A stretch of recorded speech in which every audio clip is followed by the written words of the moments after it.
요한복음 6장 26절로 29절까지 말씀, 성경으로 보실 분들은 제가 가진 성경 152쪽의 말씀입니다. 26절로 29절까지 말씀 제가 봉독해 올립니다.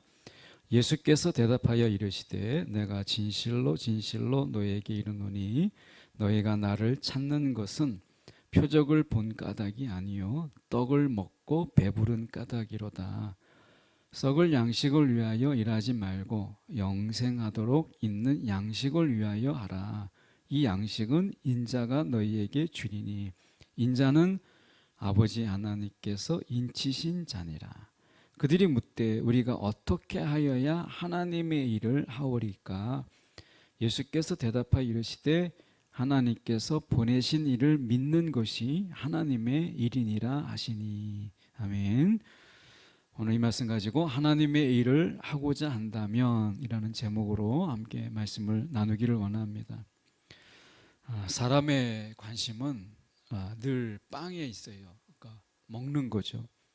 잘 먹는 것, 먹긴 먹는데 잘 먹는 것, 그리고 배부르게 먹는 것이 사람들의 관심이에요. 물론 극단적인 경우도 있어요.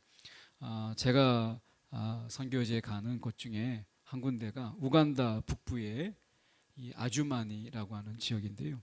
이 아주마니 그 지역에 마지 1, 2, 3 여러 지역이 있습니다. 남수단에 내전이 일어나서 한 100만 명이 우간다 북부로 이제 난민이 돼서 온 거예요. 그러다 보니까 땅을 잃고 나라를 잃은 그들이 난민의 신세예요. 국민이 아니라 난민이죠. 그러다 보니까 원조에 의해서 살아요. 유엔이 이제 뽀쇼라고 옥수수 가루, 거기서 나는 옥수수는 우리나라처럼 쪄서 먹을 수 있는 게 아니라 얼마나 단단한지 이 방앗간에서 갈아야 거기서 먹을 수 있어요. 그냥 우리가 먹는 옥수수 알을 먹을 수가 없어요. 한번 씹어봤는데 너무 딱딱해요. 그래서 방앗간에 가서 갈아야 비로소 조금 먹을 수 있어요. 근데 그게 10kg, 이제 옥수수 가루를 갈은 게 한 10kg 되는데 그 10kg로 4인 가족이 한 달을 먹어야 돼요. 10kg로 가지고. 그러니까 스프로 물을 부어서 스프를 내서 먹는 거죠. 다른 어떤 김치, 밑반찬 이런 것도 없어요. 그냥 그거를 스프 내서 그걸로 먹는 거예요. 그것도 하루에 3끼도 아니고 2끼죠. 원조가 유엔이 이제 잘 사는 나라들이 다 어렵다 이렇게 하면서 원조를 끊으니까 결국에는 그 옥수수가루 10kg가 없어서 우리나라 돈으로 13,000원 정도 됩니다. 이것이 없어서 자살을 하는 거예요. 그 배고픔 때문에 너무 괴로운 거죠. 그러니까 얼핏 생각하면 사람이 개도 아닌데 동물도 아닌데 사람이 13,000원짜리 그 뽀쇼 가루가 없어서 자살을 하고 사람이 괴로움에 죽는 거예요. 굶주리는 거예요. 참 말이 안 된다라는 생각이 들어요. 우리가 좀 비싼 데 가면 커피값이 좀 10,000원 하는 데도 있고 9,000원 하는 데도 있는데 참 그들을 보면 커피 한 잔에 한 달을 사는 건데 그 돈이 없어서 죽는 거예요. 참 먹는다라는 건 참 힘든 일이에요. 예수님 당시에도 굶주린 자들이 많았어요. 왜냐하면 절대 빈곤, 부의 계층이 전체 이스라엘에서 나오는 이 경제의 80%를 그들이 가져가고, 물론 이제 로마에다가 내야 되고 그리고 힘이 있는 사람들이 가져가고 하니까 전체 80%가 어쨌든 로마나 가진 자들이 가져가고요. 80%의 인구가 20%의 경제를 가지고 나눠 먹어야 되니까 힘든 상황이죠. 먹는다라는 거 우리가 굉장히 중요한 문제였어요. 굶주린다라는 고통을 알면 먹는다라고 하는 것이 얼마나 중요한가를 알게 되죠. 그래서 그들의 관심은 빵, 기적, 표적, 이적 이런 거였어요. 자신들의 필요를 채워줄 수 있는 것, 배고픔을 채워줄 수 있는 것. 그래서 그들이 예수님이 어디 갔다 하면 우르르 예수님을 찾아서 다녔어요. 근데 예수님은 알죠. 그들이 왜 예수님을 쫓아오는지. 예수님 자체에 대한 관심, 예수님을 믿고자 하는 마음이 아니라 어떻게 하면 내가 빵 하나를 얻어 먹을 수 있을까? 어떻게 하면 내가 배고픔을 해결할 수 있을까?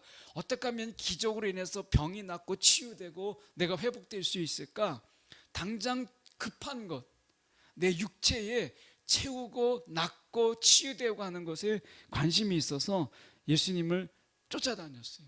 근데 예수님께서 말씀하시기를 뭐라고 말씀하셨냐면 26절에 너희가 나를 찾는 것은 표적을 본 까닭이 아니라 떡을 먹고 배부른 까닭이라. 가장 원초적인, 가장 말초적인 이런 부분들 때문에 예수님을 쫓아다닌 거예요. 근데 예수님이 뭐라고 말씀하시냐면 썩을 양식, 먹으면 이제 썩어져 버릴 이런 썩을 양식을 위해서 일하지 말고 나를 구하지 말고 이렇게 말씀하시는 거죠. 우리가 예수님을 왜 따르고 예수님을 왜 쫓고 예수님을 왜 구하고 있는가? 여러분, 예수 우리가 왜 따라다니세요? 이 예배 드린다는 거, 우리가 예배 왜 드리세요? 라고 얘기할 때 나 좀 먹을 것을 좀 채우고 내 굶주림을 좀 채우기 위해서 굉장히 중요한 부분이죠. 선교지에서 가장 고민하는 게 빵과 복음이에요. 빵이 먼저냐 복음이 먼저냐 늘 고민이죠.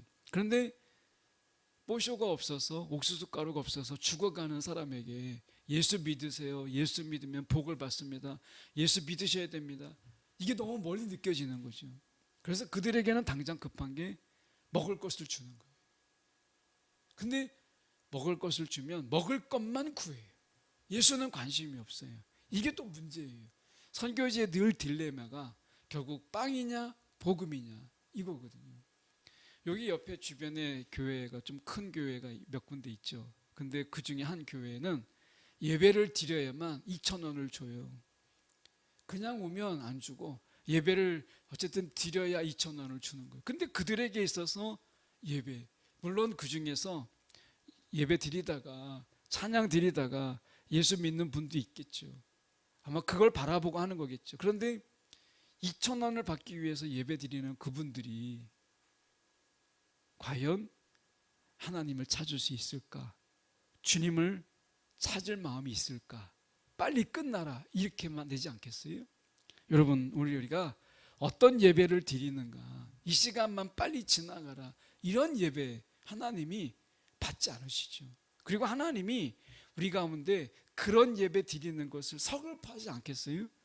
정말 하나님의 형상대로 예수를 우리가 십자가 가운데 내어주심으로 인해서 우리가 구원받은 우리가 이 시간이 빨리 지나가라 그냥 시간만 때우는 이런 예배를 드린다고 한다면 하나님께서 또한 얼마나 서글프시겠어요. 결국 그들의 이러한 관심이 결국 빵과 기적, 어떻게 보면 썩어져 없어질, 임시 있다가 없어져 버릴 이러한 것. 기적이라는 것도 그런 거 아니겠어요?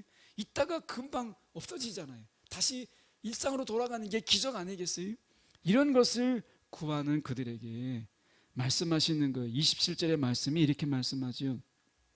영생하도록 있는 양식을 위하여 하라. 결국 너희가 구할 것, 영생하도록 있는 양식을 너희가 구하라. 이렇게 말씀하시는 거죠. 여러분, 썩어질 것을 위해서 썩어질 몸을 우리가 온전히 다 드리는 거, 이것 말고 주님께서 영원하신 그분이 우리가 썩어질 우리 육체를 가지고도 그분께 예배 드리는 것, 하나님께서 기뻐하시는 거예요. 여러분, 우리가 썩어질 육체인데 이 썩어질 육체를 우리가 주께 산 채로, 산 제물로 드릴 때 그분이 받으시는 거예요. 이게 얼마나 놀라운 거예요. 이것은 마치 뭐와 같은 거냐면 어린 아이가 부모에게 선물을 할 때 아이가 가지고 있는 사탕 하나 아니면 자기가 가지고 있는 연필 하나를 부모에게 정말 생일 선물이라고 귀한 선물이라고 주는 것과 같은 거예요. 부모님이 볼 때는 쓸데가 별로 없는 거죠. 그런데 이거를 아이가 줘요. 근데 기쁨으로 받는 거예요. 하나님이 우리가 썩어진 육체를 산 제물로 하나님께 드리는데 그분이 기쁨으로 받아들인다는 거예요. 이게 예배예요. 하나님이 절대적으로 손해보는 것, 이게 예배예요. 그런데 하나님이 우리가 드리는 예배 가운데 기뻐하세요. 이것을 통해서 영광을 받으세요. 하나님이 이것을 통해서 즐거워하세요. 이런 예배를 하나님이 받으시는 거예요. 여러분, 우리가 드리는 예배가 무엇이간데 하나님께서 그 예배를 받으신다라고 하는 이 사실 하나로 우리가 드리는 예배 가운데 좀 진정한 마음, 진실한 마음, 그리고 정직한 마음으로 하나님 앞에 예배 드리는 거. 결국 하나님이 원하시는 건 뭐겠어요? 마음이죠, 마음. 우리가 드리는, 하나님께 드리는 그 마음. 하나님이 이 마음을 연락하시기를 원하시는 거예요. 그런데 이 마음이 어떤 마음이냐? 영생하도록 있는 양식을 구하는 마음으로 우리가 하나님 앞에 우리가 예배를 드리라 라고 하는 것이거든요. 오늘 본문에서 가장 중요한 핵심이 무엇이냐면 영생은 보상이 아니라 선물이다. 이게 핵심이에요. 지금 말씀에 영생하도록 있는 양식을 위하여 하라 라고 하는 이 말씀 속에서 우리가 생각해야 될 것이 무엇이냐면 영생은 우리가 어떤 것을 함으로 인해서 보상으로 주어지는 것이 아니다. 그것은 선물이다. 하나님의 선물이다. 여러분, 믿음은 뭐예요? 내가 뭘 해서 하나님을 감동해서 내가 원하는 것을 얻어내는 게 아니라는 거예요. 이건 정말 굉장히 중요한 거예요. 내가 하나님을 감동해서 내가 원하는 것을 얻어내는 것, 이게 아니라는 거예요. 예배는 우리가 그런 식으로 예배를 드린다면 내가 좀 예배를 드리는데 내가 좀 일찍 왔어요. 내가 하나님 앞에서 찬양도 막 열심히 했어요. 내가 하나님 앞에 내가 이렇게 열심히 드리는 예배를 통해서 하나님이 감동을 받고 내게 원하는 것을 주시지 않을까 하는 이런 마음으로 예배를 드린다면 여러분, 예배의 방향이 잘못된 거예요. 예배는 본질적으로 믿음과 선물이에요. 다시 말하면 예수님께서 나를 위해서 이미 모든 걸 다 하셨다. 예수님께서 이미 내가 해야 될 모든 일을 그분이 다 완성하셨다. 이걸 믿음으로 내 것으로 삼는 이거예요. 그리고 그것을 감사함으로 받는 거죠. 예배는 믿음으로 드리는 거예요. 믿음의 고백이죠. 주님께서 나를 위해서 이렇게 행하셨습니다. 주님께서 나를 위해서 이렇게 이미 행하셨습니다라고 하는 것을 내가 믿는 거예요. 그리고 이 자리는 하나님을 막 우리가 감동시키기 위한 자리가 아니라 우리가 감동을 받는 거예요. 막 감사하고 즐거워하고 기쁜 거예요. 하나님을 감동시키는 게 아니라 내가 하나님이 나에게 이미 예수 안에서 행하신 일로 인해서 내가 감동을 받는 자리. 바로 이 자리가 예배의 자리라는 거예요. 그래서 예배의 자리가 우리가 마음이 삭막하거나 아니면 마음이 냉랭하거나 아니면 마음 속에서 우리가 너무나 차가운 이런 예배가 아니라 우리의 이성과 지성과 우리의 이런 냉랭한 마음을 뛰어넘는 하나님의 깨우침과 뜨거운 마음이 있는 곳이 예배라는 거예요. 그런 의미에서 우리는 말씀으로 돌아가서 보면 이렇게 말씀합니다. 오늘 28절에 보면 그들이 묻되 우리가 어떻게 하여야 하나님의 일을 하오리까? 하나님의 일을 하오리까? 이렇게 묻죠. 어떻게 하면 하나님을 감동시키고 어떻게 하면 하나님을 막 춤추게 할 수 있을까요? 그래야 우리가 원하는 걸 얻을 수 있는데 이거잖아요. 계속해서 그들이 원하는 것은 뭐예요? 그들이 묻는 것은 뭐예요? 어떻게 하면 우리가 원하는 게 빵이고 기적인데 어떻게 하면 이것을 하나님이 우리 가운데 행하실까요? 우리 가운데 배불리 주시고 우리 가운데 먹을 것을 주시고 우리를 풍족하게 하실까요? 이 질문이죠. 어떻게 하면 하나님이 나에게 부어주실까요? 라는 거예요.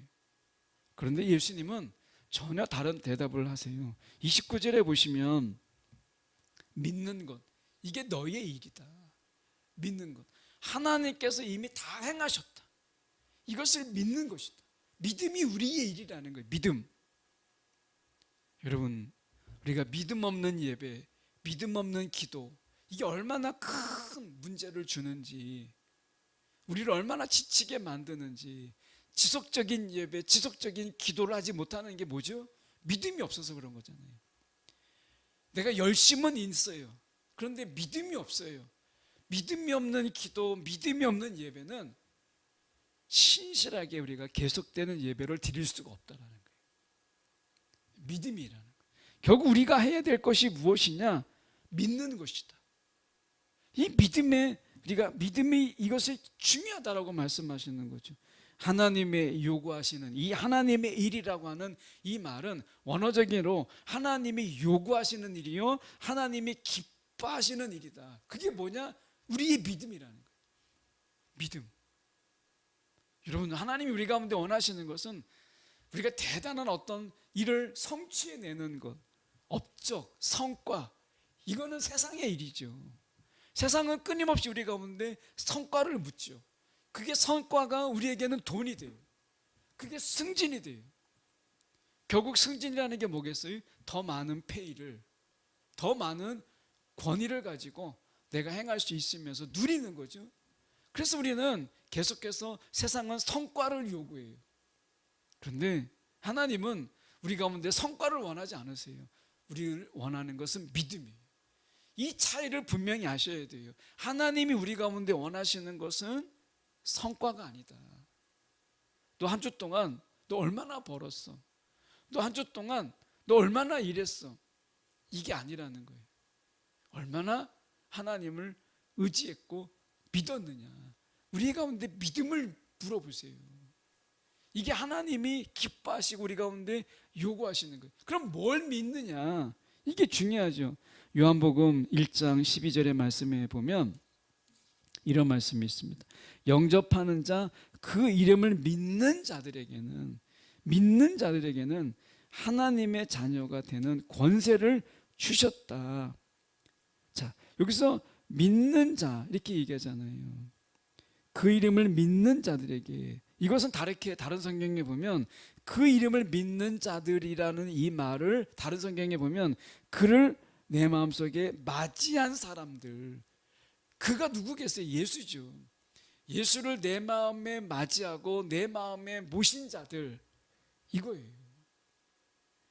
하나님이 원하시는 믿음이라고 하는 것은 내가 예수를 아는 게 아니라 예수를 내 안에 모신 자들, 이 믿음, 이게 하나님의 일이고 하나님이 요구하시고 우리 가운데 하나님께서 기뻐하시는 일이라는 거예요. 믿음이라는 거죠. 우리의 믿음을 돌아봤으면 좋겠어요. 여러분, 예수를 정말로 믿으십니까? 그분이 다 이루었다는 이 말씀, 여러분 이 말씀을 믿으세요? 그분이 우리가 행해야 될 일들을 이미 다 이루셨다. 이로 말미암아 우리가 어떤 일을 한다고 해서 하나님을 감동시키거나 어떤 일을 통해서 하나님을 우리가 마음을 움직이게 하지 못한다는 거예요. 이미 다 이루셨어요. 하나님이 기뻐하시는 유일한 것, 믿음이라는 거예요. 여러분, 하나님은 우리 가운데 믿음을 보시기를 원하세요. 우리 다시 한번 우리의 믿음을 돌아보기를 원해요. 여러분, 얼마나 큰 믿음으로, 여러분 믿음이 우리가 잘하고 있나요? 죽은 믿음, 우리가 어떻게 보면 형체만 있는 믿음, 껍데기의 믿음, 이런 믿음이 아니라 우리 안에 살아있고 정말 숨쉬는 생명력이 있는 이 믿음, 이것을 하나님께서 기뻐하신다고 말씀하세요. 가끔 우리가 돌아보면 믿습니다 라고 하잖아요. 이게 기도원 같은 데 가면 주님 믿습니다 이렇게 막 액센트 넣어가지고 막 하잖아요. 근데 많은 경우는 믿음이 없는 경우가 믿습니다를 외쳐요. 우리가 어떤 믿음을 가지고 살아가는가, 우리가 어떤 많은 일들보다 주님은 우리의 믿음으로 인해서 기뻐하세요. 여러분, 오늘 우리 주님께서 우리와 함께 하시고 또한 우리를 도우시고 또한 우리와 동행하시면서 우리와 함께 하시는 그 하나님, 여러분 이 믿음, 이것을 우리가 보는 건데, 믿음이라는 게 뭐냐? 결국 이렇게 이어지게 되죠. 결국 우리가 보시면 27절의 말씀에 보면 이렇게 말씀하죠. 인자가 너희에게 주리니, 인자는 아버지 하나님께서 인치신 자니라. 인자는 아버지 하나님께서 인치신 자니라. 인친다는 게 뭐겠어요? 소유를 이야기하는 거죠. 이건 내 거다. 과거에 이 인친다라고 하는 양이나 이런 소, 이게 인쳤어요. 이건 내 거다라고 하는 소유의 개념이죠. 그런 의미에서 우리가 보면 인자는 아버지 하나님께서 인치신 자니라. 이건 내 거다. 내 소유다. 이렇게 하셨다라는 거죠. 자, 그러면 우리가 이 양식은 인자가 너희에게 주니라고 말씀하셨어요. 오늘 주님께서 우리 가운데 양식을 주시는 거예요. 어떻게? 믿음을 통해서. 청년들에게 있어서 우리가 우리가 자꾸 내가 생각하고 내가 의지하고 내가 기대는 것이 나의 믿음이에요. 여러분, 내가 기대는 게 어느 거예요? 때로는 돈을 기대죠. 내가 돈이 있으면 좀 안심이 되고, 내가 좀 수중에 통장에 잔고가 좀 쌓여 있으면 내 마음이 좀 안심이 돼요. 우리가 그럴 수밖에 없죠. 그런데 그것을 넘어서 돈만 있으면 라고 하는 것으로 우리가 바뀌게 되면 결국에는 내가 의지하는 것은 돈이죠. 나의 믿음은 돈이에요. 나의 믿음의 대상은 돈이에요. 주님이 아닌 거예요.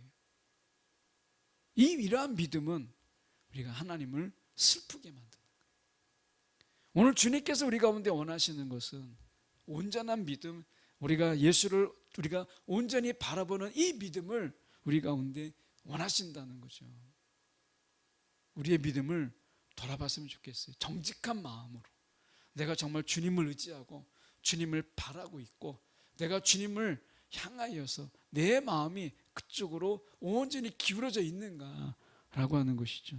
자, 우리가 말씀 속에서 보시면 27절의 말씀에 영생하도록 있는 양식을 위하여 하라.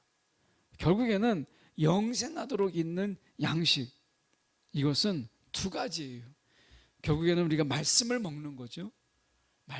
말씀은 우리가 영의 양식이니까 우리가 하나는 말씀이에요. 영생하도록 있는 양식은 말씀이죠. 또 하나는 무엇이겠어요? 말씀이 육신이 되어 이 땅에 오신 예수. 말씀과 예수가 우리에게 영원한 양식인데, 예수님께서는 육신으로 이 땅에 오시기 전에 말씀으로 계셨어요. 그리고 이 땅에 말씀이 육신되어서 그 말씀이 실제가 되는 삶을 예수님께서 사셨어요. 그렇다면 예수를 믿는다라고 하는 것은 말씀을 믿는 거예요.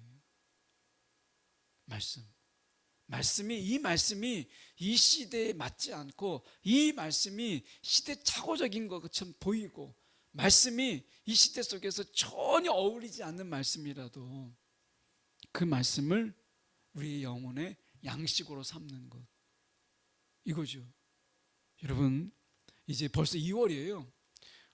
이제 마지막 주인데 여러분, 얼마나 말씀을 우리가 곱씹고 말씀을 묵상하고 우리가 말씀을 붙잡고 사십니까? 다시 한번 말씀으로 우리가 돌아가야 돼요. 말씀을 붙잡아야 돼요. 여러분, 우리가 암송되어지고 그 말씀을 하루 종일 붙잡고 살아보세요. 그러면 여러분, 전혀 다른 그런 삶으로 인도하심이 분명히 있어요. 말씀이고요.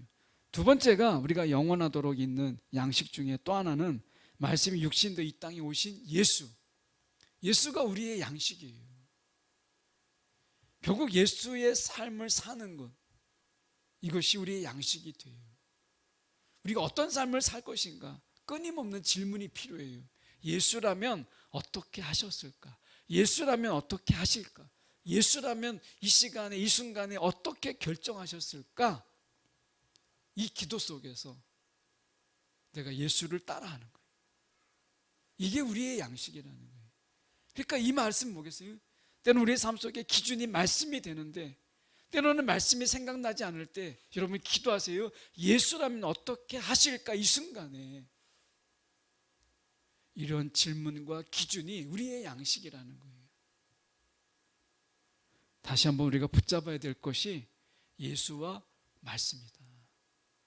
한 주간의 삶 속에서 우리는 예수님께서 이렇게 28절에 말씀하잖아요. 그들이 묻되, 그들이 물어요.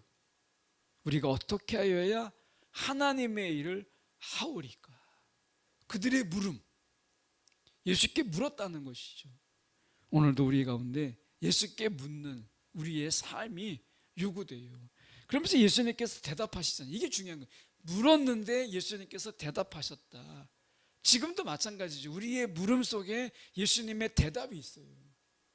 근데 문제는 뭐냐면 묻지 않아요. 내가 판단하고 내가 결정해요. 여러분, 예수님이라면 어떻게 하셨을까? 이 말씀이 내 지금 삶에 어떤 의미가 있을까? 주님, 내게 알려주세요. 이런 질문 속에 하나님의 대답은 있어요. 주님의 대답이 있어요. 여러분, 질문에, AI 시대잖아요.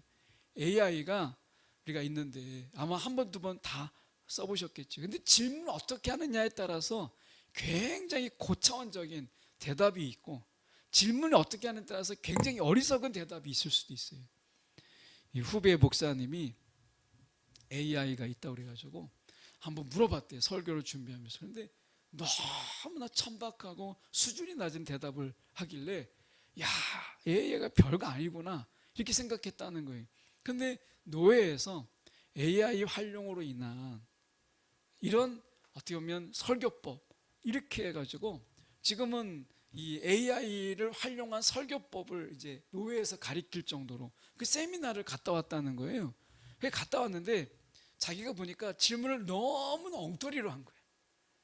근데 질문을 배운 데를 바꿔봤더니, 야, AI가 대답을 해주는데 자기가 이 주석 작업을 하는 것을 굉장히 압축해서 해주더라는 거예요. 놀랍게도. 그래서 지금은 AI를 질문 어떻게 하느냐, 이 질문의 요령이 필요한 거잖아요. 주님과의 관계도 마찬가지예요. 내가 끊임없는 이 질문에 주님의 대답이 있다는 거예요. 어린아이를 보면 계속해서 나중에 좀 말이 튀잖아요. 그러면 귀찮을 정도로 막 계속해서 질문. 엄마 저게 뭐야? 저거 왜 어떻게 굴러가? 애가 계속해서 막 질문을 하는 거예요.